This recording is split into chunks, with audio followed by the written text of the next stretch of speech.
I got those, I printed those out as well. I also printed out like the, terms, consideration.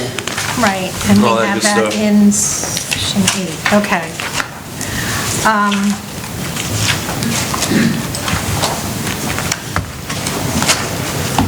So John, you were with,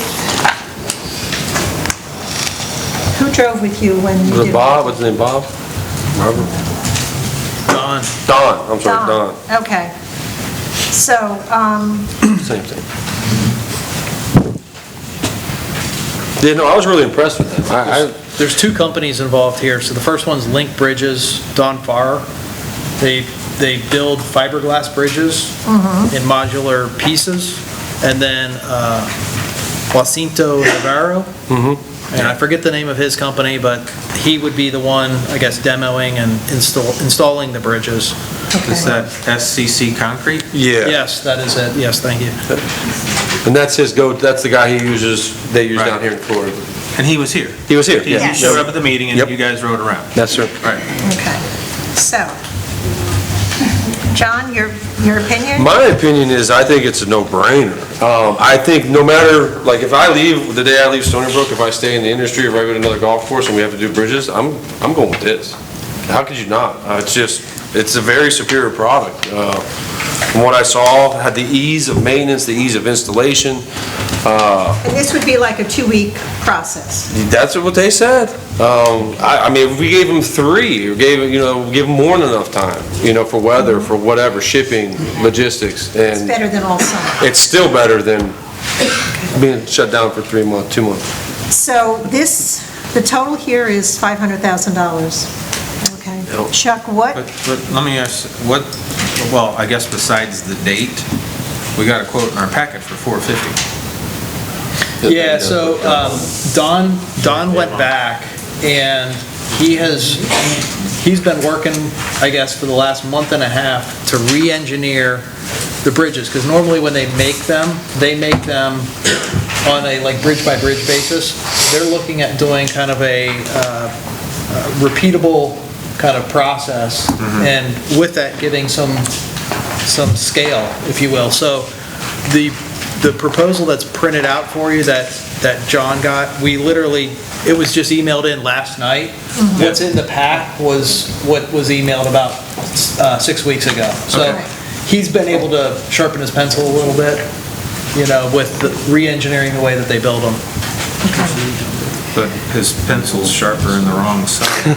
Yeah. It's going the wrong direction. It's actually not, because Oh. the proposal that you see in your board pack, there's actually 3 proposals. There's a proposal to remove, there's a proposal to install, and then there's Right. a proposal for the bridge. So let me just give you, Yeah, that was about 70 grand for removal. yeah, those 3 together would be 530. The one in front of you is 500. So he was able to take 30 grand off. 3,000. Okay, yeah, so you got bridge removal and this one at 51,000. Yeah. As You got opposed to 70. Okay, Okay. okay, yeah, all right, makes sense then. Okay. Chuck, what would our ability to get a loan for this be? Do you think we could? Pretty good, since you're looking at paying one off here shortly, so Okay. reach out to Synovus, and if Yeah. they're good to you in the past, so let me reach out to them and put What kind a of term terms do you sheet think together. we'll get? Do you think, What kind of terms do you think we'll get, just from what you're seeing? Should be pretty good right now. Following probably down around 3.5. should we borrow the whole amount, or should we?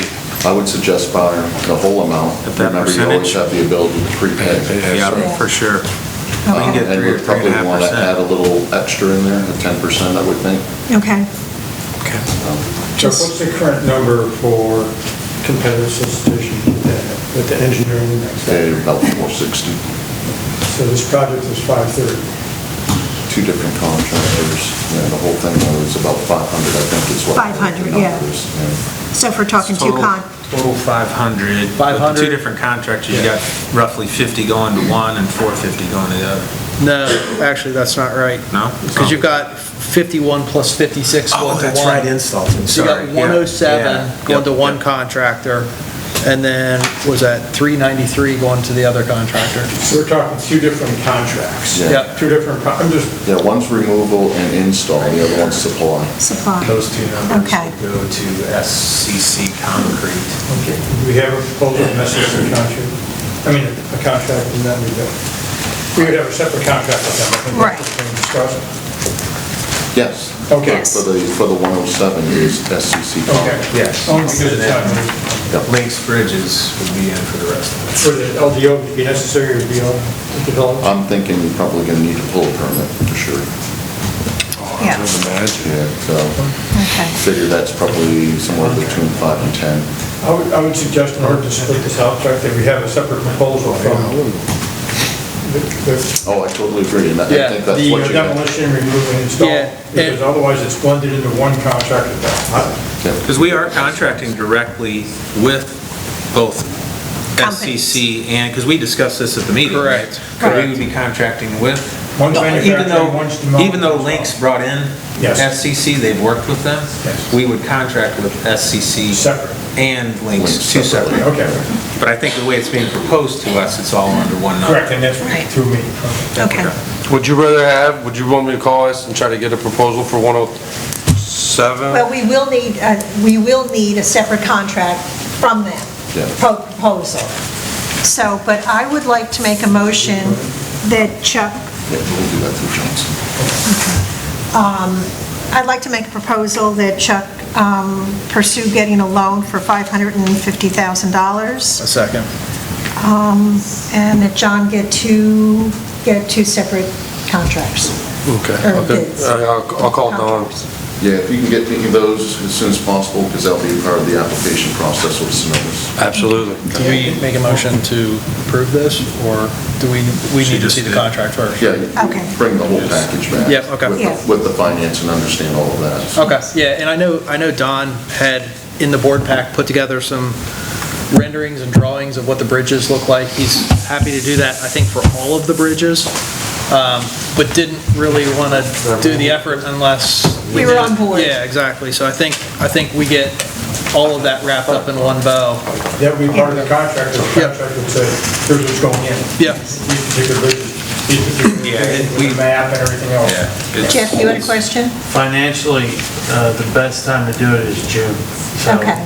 you know, it gets early, late, quick on us right there. So if we can get it all in place and approved by the end of February and get the dates with the contractor for the end of May, 1st of June, and be done, because actually July, August, and September have become better financial months than June.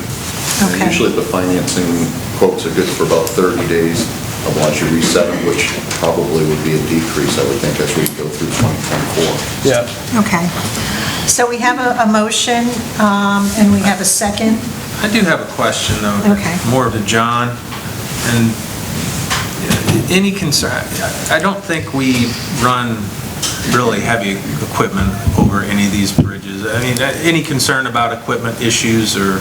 No, these bridges are actually stronger than the ones. Yeah, I before. mean, I kind of read through that too, but I just wanted to make sure that there Yeah. wasn't anything. You And first- to be honest with you, the only piece of equipment that is of any concern is when we have the big tractor hauling the material handler that holds a bunch, like 3 or 4 loads of sand, probably, 3 yards of sand. It's a Right. lot of weight. We don't run that over bridges. We Okay. always go back, wait. And I would ask that question We whether have it a was system. fiberglass or wood. Absolutely, Just to yeah. make sure that you're Absolutely. good with the materials being used. And with that said, those bridges could handle that. We just don't do it. It's just Yeah. good practice. Why put the Why pre- do it? Why you, why Right. put the pressure on it? if you don't? There's two things. Number one, the fiberglass bridge is going to be considerably lighter than the existing wood bridge, so Yeah. the I guess, stress. yeah, the stress on the piers and stuff is actually going to be reduced with the installation of these, and the material is stronger than wood. And then John had brought to the board's attention, I can't remember, maybe 6 or 9 months ago, about doing modular bridges. These fiberglass bridges are assembled in modular pieces, so if there ever is a need for repair, we can pull them out and we can put new pieces back together, so. And to that point, I think as many bridges as can be are gonna be one piece. Oh, is that, Like okay. around 5, we were talking about a couple of those bridges on 5, the first 2 can be one piece. Yeah. So that's awesome. The other question, are we putting concrete as going onto the bridges? Oh, we'll fix it. If we have to bust it up, we'll make it work, whatever we gotta do. Yeah, we'll pour the concrete, make that transition smooth, absolutely. Okay. And then on the sides, I think whatever they have is what we're gonna use to go with. But yeah, the transitions will be, we get to, I know we spent about 15,000 on that metal, but we'll Oh, have it. we'll use it someplace else. Yeah. I guess I could call, I forget who we got it from, it's on the top of my head, but, Even if see if they'll they'll buy it take it back, back. take it back, and they can, Going with this proposal is more expensive than if we did traditional wood.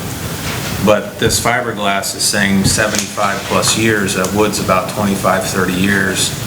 Plus, we don't have to be closed down as long with this. Weren't we estimating we were going to be closed for? 6 to 10 weeks? Yeah, if we did traditional wood, this is looking more like and we maybe put a number maybe on month, that. maybe We a did, month. yeah. I think it was like 15 grand per week in lost revenue. yeah. Right, so it really, So it's gonna help pay for itself that way, Yeah. and then it's gonna last longer. and it's going to look better.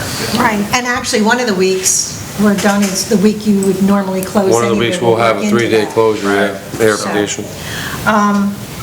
John, I would ask you to speak with both of these companies and get the bids I'll get them ASAP. I'll tell them we need it. and get them to Chuck, so Chuck can go to the bank, and then hopefully we can resolve this at the February meeting. And, okay, so we have a motion, we have a second. Any other comments? Who had the second? I missed that. Yeah. Adam? All those in favor? Aye. Aye. Opposed? Okay. Mr. Dalton, do you want me to, even though I gotta call Don and get this information, do you want to be the one to congratulate him on the No, good you news? go, man. Okay. Take it. Okay. Very good, thank you. You guys did a great job with that. Oh, yeah? Where's that at? Okay, so this goes here. Or is it? No, never. First time. Oh, sure. You're gonna want to. So, okay. Okay, so we have the bridge, okay. Number 8, the consideration of the resolution for, come June, we start the process. Chris, Phil Olive, and Phil Simonson, their seats are up for election. So this is the resolution to submit this so that they can, Yeah, this just basically meets the obligations of the board to make a public announcement that there is an upcoming election. This is a general election year. The 3 seats that you mentioned earlier are up for election this year. It talks about the qualifications, being 18 years of age, a resident of the state of Florida and of the district registered to vote in Lee County. And that the term of the office, each of these offices will be 4 years, and the compensation that's available per meeting to each seat and with an annual maximum. And obviously that the supervisor of elections will handle the election process for you. The qualifying period is noon, June 10th, through noon, June 14th, through the supervisor of elections office at 2480 Thompson Street, 3rd floor. You can go down there, you can take a checkbook with you or a credit card, but there's a $25 application fee. At the minimum, you complete a Form 1 statement of financial interest. So if you're interested, be prepared for that. If, in fact, you go through the qualifying period and we have a seat that only one person is qualified in, when the qualifying period ends, they will actually automatically receive that seat. They'll receive it no sooner than 2 weeks following the election in November. If in fact the seat is, there's competition on any of these seats during the qualifying period, those two, the people that qualified for that seat, their names will end up on the ballot. If you're a Stony Brook resident who show to vote in November, you'll see seats for Stony Brook CDD with who has qualified for those seats. And they're nonpartisan. They're nonpartisan. And for those who are on the board who want to run for re-election, just a reminder about that for ethics course. Yeah. You have taken that. That way you can file that with your qualifying papers. I've had other board members, other districts take it. It's not a 4-star review, but they have their certificates. Just put it that way. Yeah, if you take the free class, you don't get a certificate of completion. The one that's actually through the Commission on Ethics, it's kind of on the honor system, if you will, as I understand. Nicely put. Yeah. There's 6 or 7 YouTube videos that they give you links to. You just need a combined 4 hours to meet and then you can check that box. The Form 6 does not apply to you. I wasn't sure if we had mentioned that previously, but it's a little bit more involved and it's creating some heartburn at the municipal levels with counties and villages and cities. It has not trickled down yet to the CDD level. I suspect it probably will. The ethics training kind of sat there for a while and eventually it did trickle down to this level, so I'm sure it's just a matter of time. And then finally, your Form 1 this year, it's all digital. So you will not be filing a paper Form 1. You should receive it automatically from the supervisor of elections. You'll complete it digitally and return, submit it digitally. So we'll need to probably create an account. They should have your email address already on file if you're an incumbent. Okay. Very good. And I will put that information in the newsletter, probably in the April and May newsletters. Seems like a short window. Is that shorter than what's been in the It's a week, noon to noon, 1 week. Yeah. Typically, I see it the third week of June. This year it's the second week. Maybe that's what it just seemed like something was different there. Okay. Is there a motion to approve? Motion to approve the resolution. Second. All in favor? Aye. Opposed? Okay. The road resurfacing and sidewalk repair.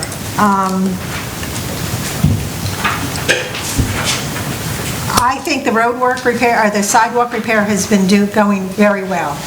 I personally have had nothing but compliments. They've done a great work. The guys have they've been really wonderful. And everything seems to be going well. They've started doing the concrete work on all the streets. And that will be done before they start any of the road work. Chuck, have we gotten an update on the schedule, or? I have not. I think I ended up falling out of that email chain, so I haven't seen.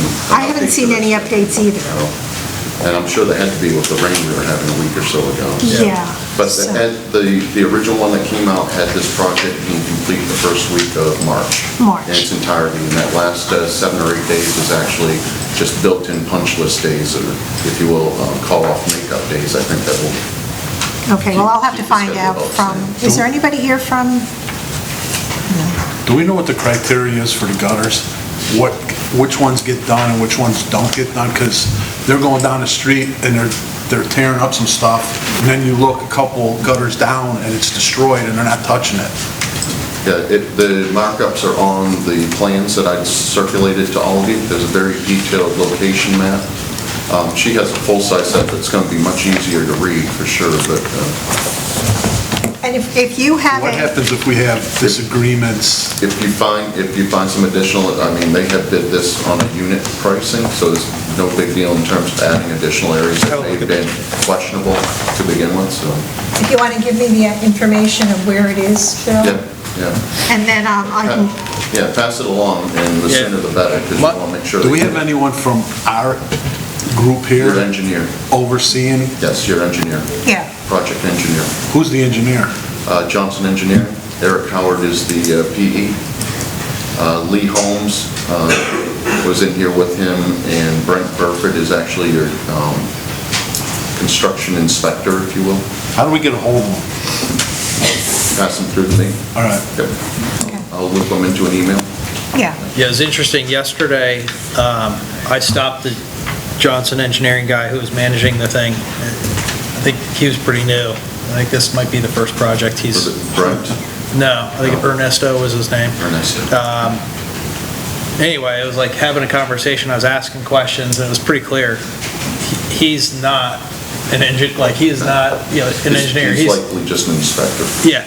The other thing which I found interesting is, like, as an engineer myself, I looked at the drawings, blueprints, and tried to, like, follow the progress. People were asking me, like, what's going to happen, and I completely missed it. I was like, well, they're gonna take some of the top off of the pathway. Well, I think the contractor actually removed the whole pathway from here, halfway through the community. So they did a little bit more than they were getting paid for.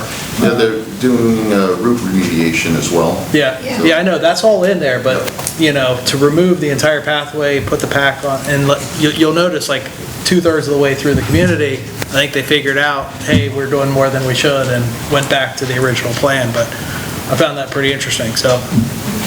There are some areas of concern that I have, and I'll just say it now, but they may be going back, because those root areas, some of those barriers are sticking way up. Yeah. I don't know if they need to be trimmed down, or, because they just don't look unsightly, to be honest with you. Okay, if you want to, I mean, I've been taking pictures as we go Take along, like the pictures saw of- and stuff like that, just to have visuals, okay, send them to Chuck. Chuck will forward them on. I didn't want to say anything I didn't know how long was the process. They may come back and punch all that out. And you know what, and if you send the pictures and they come back and say, that's the next step, that's fine, but let's be proactive. I'll get them to you. And tell them I'll get ahead. them to you. Yeah, 'cause it was really clear during our pre-construction meeting, everything needs to funnel through Johnson, so. Yes. We're not reaching out to the contractor directly. We're gonna bring them back, run them through the proper pipeline, and Right. make sure, because they're managing the whole project. So if you get it to Chuck, Chuck will get it to Johnson, and then we'll take it from there. Yep. Yeah, I would say, once this project is complete, we just need to make sure all the water is draining as it should. I see in front of the pump house, there's like, They're waiting on FP&L to raise that box. Is that what it is? Okay. FP&L That's what has it to come is. out and raise, so what they've done is they've left enough room so they can come out. Okay. And we know how FP&L is. I mean, that's, Well, that was the whole thing from the start, that they were going to leave 25 feet Yeah. on either side. Yeah. So Florida Power and Light can do it, because that's been, but I think at the end of this project, we may have a change request to get them to maybe change some gutters or areas where there is a lack of drainage. I mean, I can see one or two already, we'll see what happens, but like, I want them to do their project, okay. but But if you see them now, Adam, send that information to Chuck, so that Okay. Chuck can forward it, and they can come back and say, yes, we know, and yes, we're going to do that, or no, we weren't aware of that. But let's do it while they're working, so that they don't have to patch it up later Yeah, on. I mean, as you see them, if nothing else, it goes on a list of areas to pay attention to and Right. Okay. focus in on as we do the punch list portion of it. Right. So, yeah, please be proactive in any of that. I mean, all they can come back and say is, we know we're working on it, yes, that's part of it. If not, oh, yeah, we'll get to that. So please be proactive. Yes? Just also, thank you for noticing that, because all where the wood stuff was, the machinery has already ran over some of the barriers, they're cracked and broken. Right. So hopefully they saw cut them down or. flush them out, make it look better, right? I'm just wondering too, who's gonna take care of like all the damaged chirp along the pipe? They will. Anything that they damage in the process, they are going to be repairing, and that's in the contract. Okay, and then also you guys should pay attention to some of the aprons where the concrete is for the golf cart path, because I think some of that may have gotten cracked from your heavy equipment going over it. Okay, Any, yeah. Because they're also, I think after the walk path there, I think they're moving on to the drain gutters, the V gutters, and actual sidewalks next. Because they're Yeah. doing actual sidewalks too, Yeah, that's correct? it. Yeah, and yeah, they'll pivot to all the concrete work is essentially what they'll do next. Yeah. Okay, so to her point, Right, just if I see take anything pictures. extra, because I don't know what they have planned on the channel gutters. I don't know what they've marked out to repair, but I'll see if there's anything on the transitions along that Okay. side. Do we know when they're gonna start putting concrete down? That, I don't know. I Because have at to look at Pembroke, they cut a person's entire driveway. Yes, there's three of them that they've Some areas cut. that they're gonna have to do that. There's three that they've cut, but the people have been notified, Phil. Yeah. Okay, and they were told that they could park on the streets or park someplace else, and they were well aware that there's three driveways that were completely compromised. The water that was filling up in those areas that they were just digging up, the gutters, they were just starting to take them out today. Yeah. Yeah. That's what I see on the schedule here, is it's this week through next week is all the concrete. Right. And if you notice that on Mondays, they're not doing any work because of garbage and recycling. They didn't want to, so they're doing cleanup work and smaller work. The big trucks aren't in here on Mondays, so, okay. what about the pathway itself? I mean, the last I saw, there's still cones out, there's still, like, is it safe? When are we gonna communicate with the residents that it's okay to? Once they, They're already walking they're on it. already walking on Well, it. nice. The cones are gone. Yeah, I didn't see any cones on my way. Yeah. here They this picked them morning. up last night. Okay, okay, yep, perfect. Yeah. I assumed when the cones were gone, But there were people walking on it when it was just dirt. There was somebody bicycling on it at that point. So, you know, again, you don't have anything nice to say, don't say anything.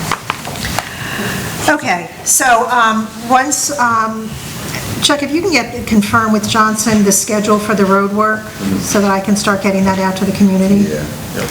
And we're going to be starting from the outer streets and working our way in. Okay. All righty.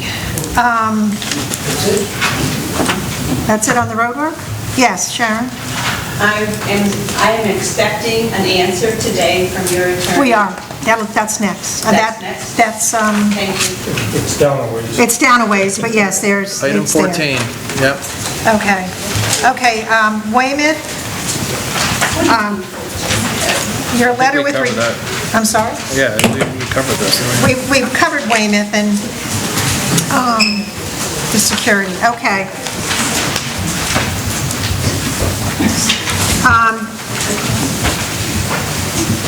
Tony, the update on the property over here? Nothing? Pursuant to an email from Jim Hart at Excuse me, can we just have one conversation at a time? I'm sorry, Tony. No, Jim Hart emailed him yesterday, he's at the Village of Estero, and he says, "It does not appear we have received a revised plat or plans to date." So the village is still awaiting revised plat and plans from Mr. Chiappi and/or his development company and/or his engineer. Okay, so that's still, Yeah, so if you can just keep that on the agenda, though, Chuck, We will continue to carry. thank you. okay. Do we want to do Lancaster and then do the financials? Probably be a good idea. Yeah, okay. All right, Tony has done a tremendous amount of work on the ownership and the responsibility of Lancaster Run, and I'm going to turn it over to Tony. Yes, and I don't know, I have one extra copy of the report I provided. Just give it to Do you have a copy? Oh. I'm glad I printed out a bunch. It's a memo that addresses the question with regards to Lancaster Run. And if you look, I think what's important is, without going to the text of the memo, just going through some of the graphics. If you go to the first one, it's Exhibit A, and that's from the Lee County Property Appraiser's website.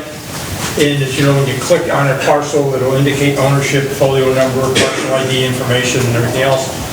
And Tract A of Stony Brook subdivision for the plat includes a number of roads, or most of the road network, but Lancaster Run. And Lancaster Run is this segment that runs in between the condominium developments. Lancaster Run is a platted Tract A, and that platted Tract A, later on in the documents, was deeded to the district by a quitclaim deed in December of 2002, along with a number of other parcels. So if you go to the next graphic, it's an excerpt from the Stony Brook plat, and you'll see a Tract F2 highlighted, a box, and that's indicated as being a future development. And it's sheet 6 of 50 of the plat of Stony Brook. If you go up to the top right-hand corner, my attempt at making a little cloud is where it references another sheet, sheet 19 of 50. And it's hard to see, but that's where Lancaster Run Tract A comes into the development tract F-2. If you go to the next graphic, Tract F2 is on the bottom of the box, you can see that. And then again, that's future development. You can see the match line in the cloud.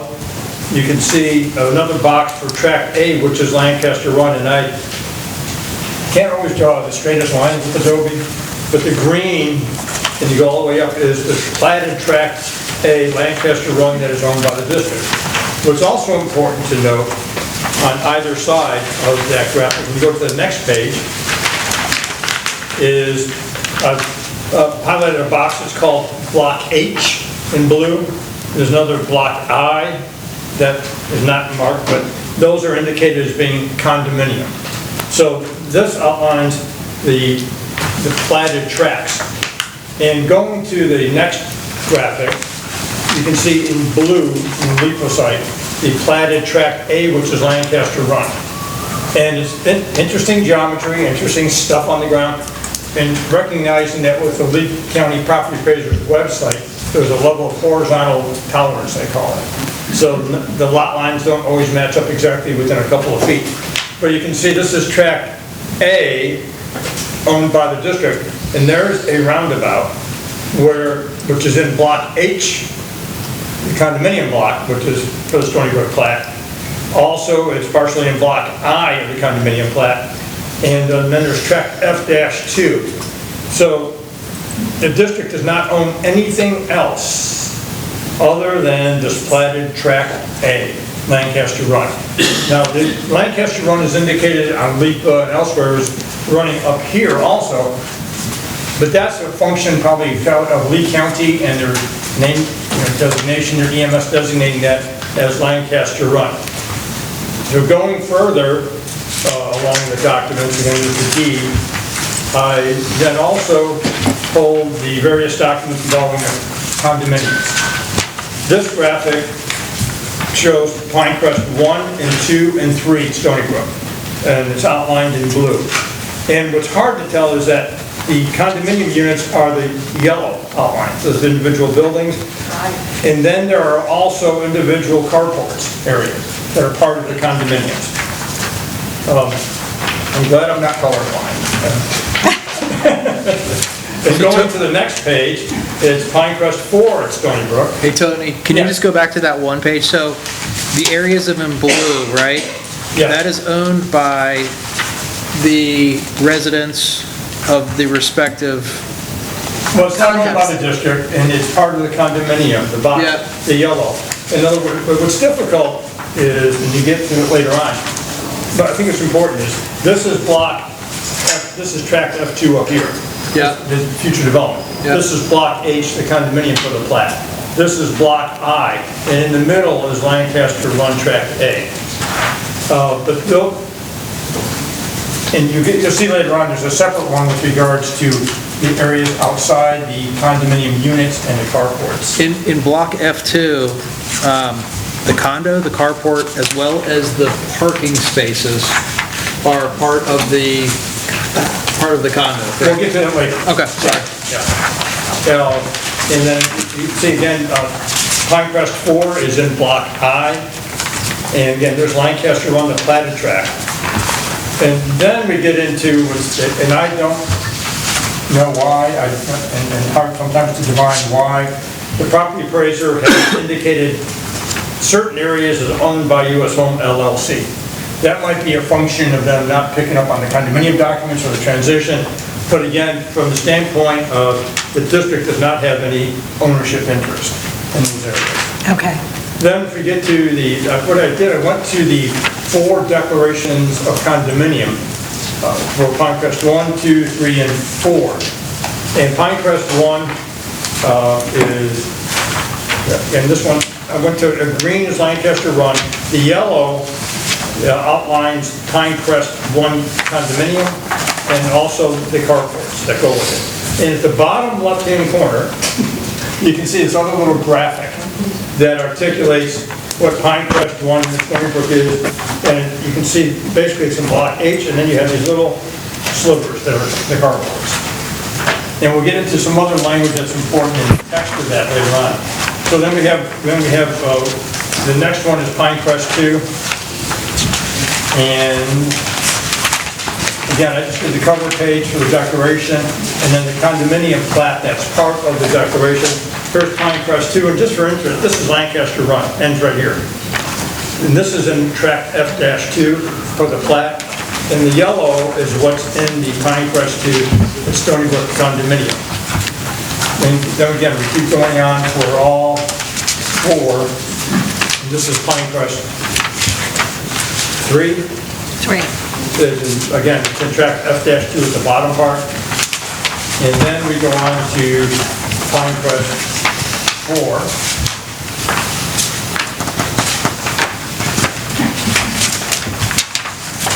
And again, you have The condominiums outlined in yellow, carports, and this is Lancaster Run. But I also did, on some of the condominium plats documents, I boxed in red and highlighted and enlarged the areas. For example, on Pinecrest 1 at Stony Brook, it says all portions of the condominium not included within the limits of the units are common elements. Then it goes on to say the remainder of Block H, less and except Tract Q, is owned and maintained by Stony Brook, a golf course community of Fort Myers, Inc., and is intended to provide vehicular and pedestrian access and egress in favor of owners and guests of Pinecrest 1 at Stony Brook. So the remainder of Block H would be those areas that we didn't see in yellow, or they weren't colored in. So that's, and Block H, remember, is that big block going up. When you get into Pinecrest 2, the remainder of Block H and Tract F-2 is owned and maintained by Stony Brook Golf Course Community of Fort Myers, intended to provide vehicular and pedestrian access and egress in favor of owners and guests of Pinecrest 1 and 2 at Stony Brook. We get to Pinecrest 3, again, it talks about remainder of Tract F-2, Pinecrest 4, remainder of Block I and Tract F-2, owned and maintained by Stony Brook Golf Course Community of Fort Myers, and is intended to provide vehicular and pedestrian ingress and egress. So going through all this, it's my opinion that the only road the district has is Tract A of Lancaster Run. The other areas that are used for ingress and egress are not really designated as streets or roads and are not owned or controlled by the district. And the district, in my opinion, does not have any rights of ingress and egress over those areas other than easements that may exist for any facility, or they have drainage easements and they may have public utility easements. If the district wants to, under Florida law, districts can own roads and they're authorized to finance, and this is on page 5 of my memo, they're authorized to finance, fund, plan, establish, acquire, construct, etc. District